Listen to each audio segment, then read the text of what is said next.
तुम्हें कुछ नहीं कहना है क्या? Rinu, I really love you. এই সিনেমায় নেই কোনো বড় তারকা, নিখাত প্রেমের গল্পটি সিনেমাটিকে অন্য উচ্চতায় নিয়েছে।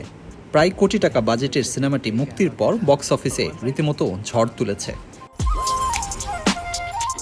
क्या हुआ, तुम बहुत बिजी हो क्या?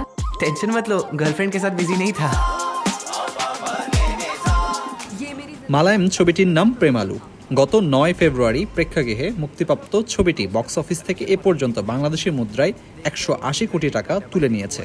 डबल टिक का ब्लू टिक हुआ या नहीं, अब मैं और नहीं कर पाऊंगा, मैं थक चुका हूँ।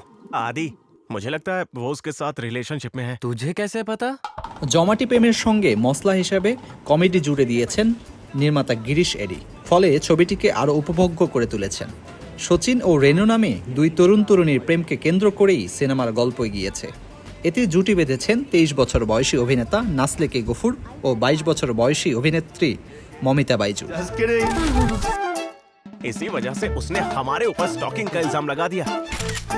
इसीलिए मैं यही कहूंगी कि रुक जाओ, समझे? আলোচিত সিনেমাটি 12 এপ্রিল ডিজনি প্লাস হটস্টারে মুক্তির পর ভারতের বাইরেও বাংলাদেশের দর্শকদের মধ্যে সাড়া ফেলেছে। সিনেমা ভিত্তিক ফেসবুক গ্রুপগুলোতে সিনেমাটি নিয়ে বিস্তর চর্চা চলছে। এবছরে মালয়াম ইন্ডাস্ট্রি সবচেয়ে ব্যবসা সফল সিনেমা এটি। ছবিটি নিয়ে আলোচনার মধ্যেই প্রেমালু 2 নির্মাণের ঘোষণা দিয়েছেন ভাবনা স্টুডিও। ছবিটি 2025 সালে মুক্তি পাওয়ার কথাও রয়েছে।